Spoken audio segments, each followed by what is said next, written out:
சில படங்கள்ல தான் மட்டுமே நடிச்சா படம் ஓடாது அப்படின்றத புரிஞ்சுக்கிட்டு தான் கமலஹாசன் அவரோட படங்கள்ல முன்னணி நடிகர்களை நடிக்க வைக்கிறாரு அப்படின்னு நான் நினைக்கிறேன். இதை பத்தி உங்களோட கருத்து என்னன்னு பள்ளிக்கரணையில இருந்து வெங்கட் கேட்டிருக்காங்க.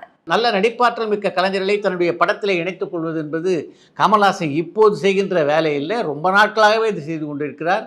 அவருடைய குறிஞ்சிப்புணர் திரைப்படத்தில் பார்த்தீங்கன்னா அப்போது பிரபலமான கதாநாயகனாக இருந்த அர்ஜுனை நடிக்க வைத்தார். அதனால் இப்போதைக்கு தன்னுடைய படங்களுக்கு சறுக்கல் ஏற்பட்டிருக்கிறது அப்படின்னு கமல்ஹாசன் எடுத்த முடிவு இல்லாது அந்த பாத்திரத்துக்கு அவர்கள் எல்லாம் சரியாக இருப்பார்கள் என்பதை உணர்ந்து லோகேஷ் கனகராஜ் அந்த பாத்திரத்துக்கு அந்த நடிகருடைய பெயரை சிபாரிசு செய்ய அதை ஏற்றுக்கொண்டிருக்கிறார் கமல்ஹாசன். அவ்வளவுதான். சார், சினிமா துறையில் உங்களுடைய ரோல் மாடல்கள் யாருன்னு ஸ்ரீரங்கம்ல இருந்து மணி கேட்டிருக்காங்க. சினிமா உலகத்தில் என்னுடைய ரோல் மாடல்னா திறமையிலே கமல்ஹாசன், பழகும் தன்மையிலே ஜெய்சங்கர். ஒரு டேரக்டர் ஏதாவது ஒரு சீன் ஷூட் பண்ணும்போது ரொம்ப சாட்டிஸ்ஃபையாக ஃபீல் பண்ணுவாங்க. அந்த மாதிரி நீங்கள் எந்த சீன் ஷூட் பண்ணும்போது சாட்டிஸ்ஃபையாக ஃபீல் பண்ணீங்கன்னு தமிழன் புதுச்சேரியிலேருந்து கேட்டிருக்காங்க. சூரசம்ஹாரம் படத்தில் ஒரு நார்காட்டிக் போலீஸ் ஆஃபீஸராக தான் கமல்ஹாசன் நடித்திருப்பார். ஒரு காலகட்டத்தில் அவருக்கே அந்த போதை மருந்தை இந்த வில்லன்கள் செலுத்தி விடுவார். அப்படி போதைக்கு ஆளான ஒரு கட்டத்தில் கமல்ஹாசன் நடிப்பு நடிச்சிருப்பார் பாருங்க, அது என்னை மெய்மறக்க செய்த ஒரு நடிப்பு. ஸோ தமிழ் சினிமால ஃபர்ஸ்ட் டைம் 1 கோடி பட்ஜெட்ல உருவாக்கப்பட்ட படம் எது? எம்ஜிஆரோட உலகம் சுற்றும் வாலிபனா இல்லைன்னா கமலஹாசன் நடிச்சிருந்த விக்ரம் படமானு நெல்லையிலிருந்து இஃப்னு மசூது கேட்டிருக்காங்க. அந்த காலகட்டத்தில் உலகம் சுற்றுவாரையும் மிகப்பெரிய பொருட்செலவில் உருவாக்கப்பட்ட படமாக இருந்தாலும் அந்த படத்துடைய தயாரிப்பு செலவு 1 கோடி ரூபாயெல்லாம் எட்டலை. முதலாக எனக்கு தெரிஞ்சு தமிழ் சினிமாவிலே 1 கோடி ரூபாய் செலவிலே உருவாக்கப்பட்ட படம்னா அது விக்ரம் திரைப்படம் தான். நடிகர் கமல்ஹாசன் நடிப்பு பயிற்சி கூடம் ஆரம்பிக்கலாமேன்னு சங்கர் சேரன்மாதேவியிலேருந்து கேட்டிருக்காங்க. உங்களுடைய யோசனை நல்ல யோசனை தான். கமல் நடிப்பு பயிற்சி ஒன்றை தொடங்கினார் என்றால் அதுக்கு மிகப்பெரிய வரவேற்பு இருக்கும். அதே மாதிரி நல்ல நல்ல நடிகர்கள் அவரால் உருவாக்க முடியும். ஆனால் அதுக்கு கமல்ஹாசனுக்கு நேரம் இருக்கிறதா அப்படின்றதான் மிகப்பெரிய கேள்வி. கமல்ஹாசன் நேரடியாக இல்லைன்னாலும் அவருடைய மேற்பார்வையில் ஒரு நடிப்பு பயிற்சி பள்ளி உருவாக்கலாம் அப்படின்னு தான் நான் நினைக்கிறேன். அன்புள்ள ரஜினிகாந்த் படத்தில் ரஜினிகாந்தாவே நடிச்சிருப்பாரு. அதே மாதிரி கமல்ஹாசன் ஏதாவது படத்தில் கமல்ஹாசனாவே நடிச்சிருக்காரான்னு இனியன் தஞ்சாவூர்லேருந்து கேட்டிருக்காங்க. பசி, கடமை கண்ணியம், கட்டுப்பாடு, அக்னி சாட்சி ஆகிய படங்களில் கமல்ஹாசனாகவே தோன்றியிருக்கிறார். கமலுக்கும் சந்தான பாரதிக்குமான நட்பை பற்றி சொல்ல முடியுமான்னு இசை திருவண்ணாமலையிலிருந்து கேட்டிருக்காங்க. கமல்ஹாசனை அவருடைய பெரும்பாலான ரசிகர்கள் ஆழ்வார்பேட்டை ஆண்டவா என்று அழைப்பது வழக்கம். அந்த ஆழ்வார்பேட்டையில் ஆண்டவர்களாக இருந்தவர்கள் தான் கமல்ஹாசனும் சந்தான பாரதியும். அங்கே தான் அவங்களுக்கு இடையே மிக நெருக்கமான நட்பு தொடங்கியது. அன்றிலிருந்து இன்று வரையிலே கமல்ஹாசனுடைய நெருங்கிய நட்பு வளையத்திலே இருப்பவர் தான் சந்தான பாரதி. சார், கமலஹாசன் டைரக்ட் பண்ணியிருந்த ஹேராம், விருமாண்டி, விஸ்வரூபம் போன்ற படங்களோட ஸ்க்ரீன் பிளே ரொம்பவே வித்தியாசமாக இருக்கும். ஸோ அவரோட ஸ்க்ரீன் பிளேக்கு இன்ஸ்பிரேஷனாக இருந்த குரு யாருன்னு சொல்ல முடியுமான்னு ஈரோட்லேருந்து குமார் கேட்டிருக்காங்க. கமல்ஹாசனை பொறுத்த வரைக்கும் திரைக்கதை அமைப்பதிலே ஒரே ஒரு குரு அப்படின்னு சொல்ல முடியாது. கமல்ஹாசனை பற்றி உங்களுக்கு நல்லா தெரியும். நிறைய புத்தகங்களை படிப்பார், ஆங்கில படங்கள் பலவற்றை பார்ப்பார். அது மட்டும் இல்லாமல் ஆங்கில படங்கள் எப்படி உருவாகின்றன என்பதை பற்றிய புத்தகங்களையும் படிப்பார். அதனால் அவருடைய திரைக்கதை அமைப்புக்கு பார்த்திங்கன்னா பல குருநார்கள் அப்படின்னு தான் நான் நினைக்கிறேன். நடிகர் கமல்ஹாசன் நடித்து 100 கோடி வசூல் செய்த முதல் படம் என்னன்னு ரகுராம் சிதம்பரத்திலிருந்து கேட்டிருக்காங்க.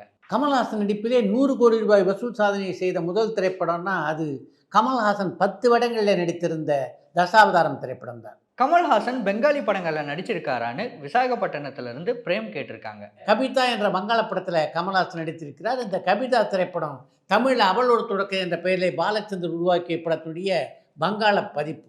தமிழில் சுஜாதா ஏற்றிருந்த கதாபாத்திரத்தில் வங்காளத்தில் நடித்திருந்தவர் மாலா சின்ஹா.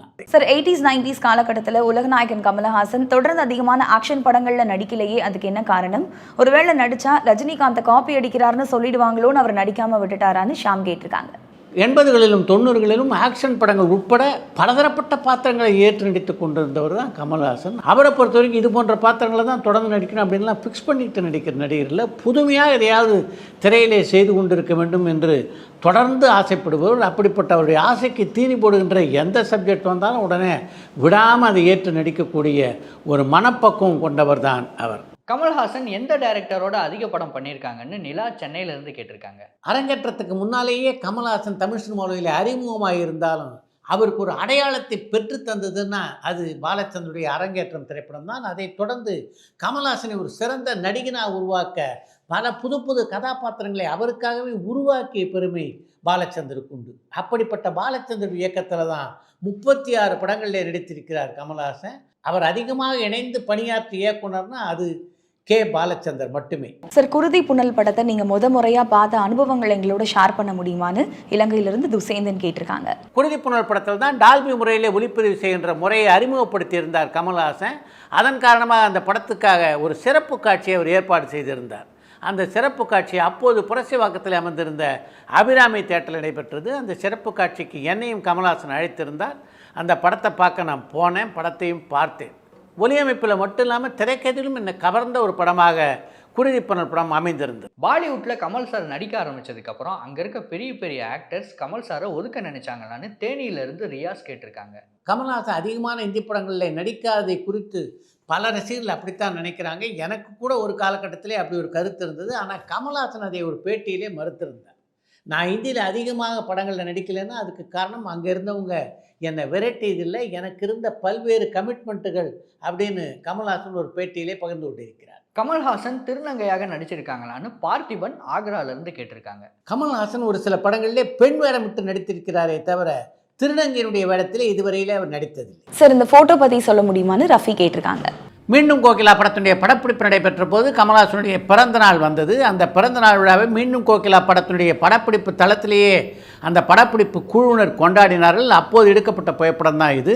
இந்த புகைப்படத்தில் இடது கோடியில் இருப்பவர் ஸ்ரீதேவி, உங்களுக்கெல்லாம் நல்லா தெரியும். அவருக்கு பக்கத்தில் இருப்பவர் ஒளிப்பதிவாளர் NK விஸ்வநாதன், அவருக்கு பக்கத்தில் இருப்பவர் ARS, அவருக்கு பக்கத்தில் இருப்பவர் தான் உலகநாயகன் கமல்ஹாசன். கமல்ஹாசனுக்கு பக்கத்தில் இருப்பவர் அந்த படத்தை இயக்கிய GN ரங்கராஜன், அவருக்கு பக்கத்தில் இருப்பவர் அந்த படத்தினுடைய தயாரிப்பாளரான TR சீனிவாசனுக்கு பக்கத்தில் இருப்பவர் செல்வராஜ். இவர் இப்போது பிரபலமான ஒளிப்பதிவாளராக இருக்கிறார். அந்த காலகட்டத்தில் NK விஸ்வநாதனுடைய உதவியாளராக இருந்தவர். கமல் சார் ஏதாவது படத்தில் சினிமாட்டோகிராஃபராக ஒர்க் பண்ணியிருக்காரான்னு ராசிபுரத்துலேருந்து தினேஷ் கேட்டிருக்காங்க. சினிமா துறையை பொறுத்தவரையிலே பல துறைகளில் கமல்ஹாசன் ஈடுபட்டிருக்கிறார். ஆனால் இதுவரைக்கும் எந்த ஒரு படத்துக்கும் அவர் ஒளிப்பதிவு செய்ததாக தெரியல. கமல் சார் கட்சி ஆரம்பிக்கிறத பற்றி உங்ககிட்ட முன்னாடியே சொன்னாரா? நீங்கள் அவருக்கு என்ன பதில் சொன்னீங்கன்னு நாகப்பட்டினத்துலேருந்து சிவா கேட்டிருக்காங்க. அரசியலில் அடி எடுத்து வைப்பதற்கு முன்னாலே ஏறக்குறைய 1 மணி நேரம் அதை பற்றி நானும் கமல்ஹாசனும் பேசிகிட்டு இருந்தோம்.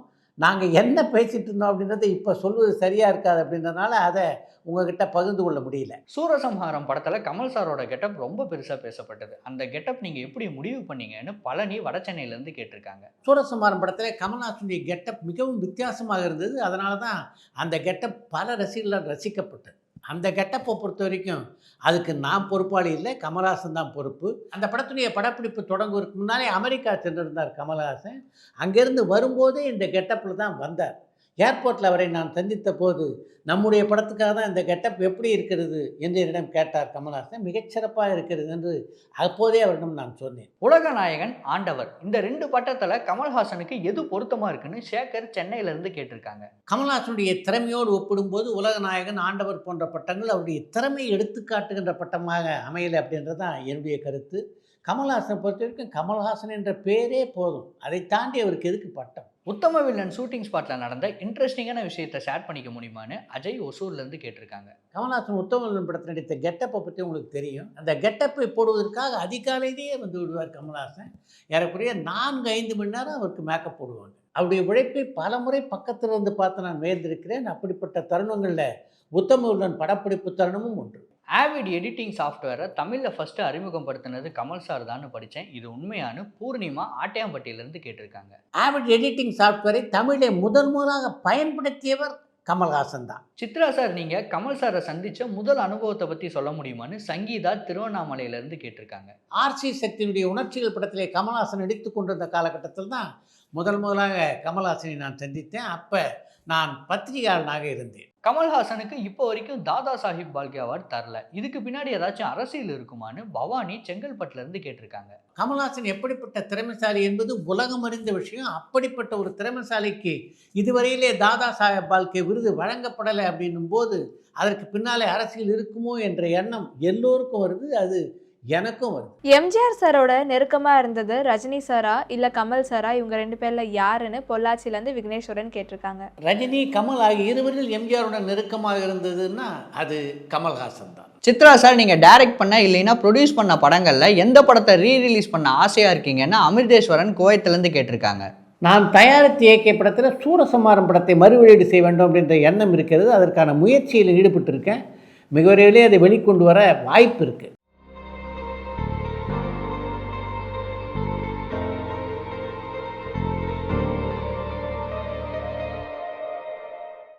சினிமாவுக்காக நடிகர் கமல்ஹாசன் எடுத்த அதிகபட்ச ரிஸ்க் என்னன்னு விநாயகம் வாழப்பாடியிலேருந்து கேட்டிருக்காங்க. தமிழ் திரைப்படங்களுடைய தரத்தை உயர்த்துகின்ற விதத்திலே கமல்ஹாசன் எப்படிப்பட்ட படங்களை எடுத்திருக்கிறார் அப்படின்றது உங்கள் எல்லாருக்கும் நல்லா தெரியும். அந்த படங்களை எல்லாம் எடுப்பதற்காக அவர் செலவழித்த தொகை இருக்கே, அது அசாதாரணமானது.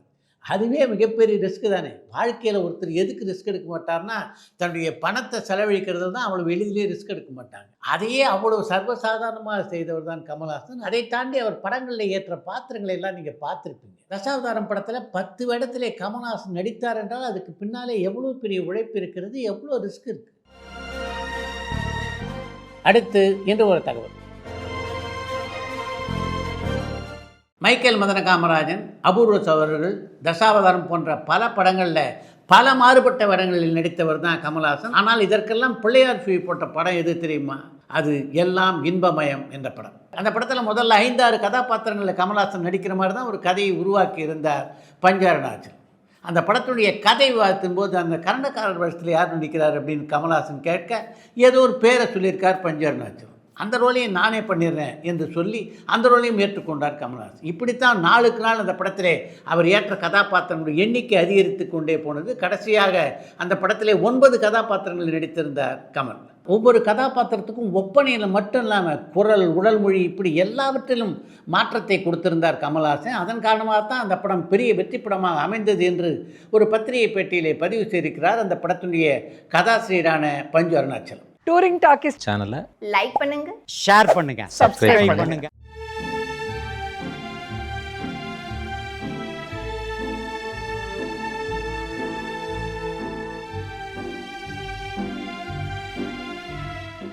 மறந்துடாதீங்க, பண்ணுவீங்க.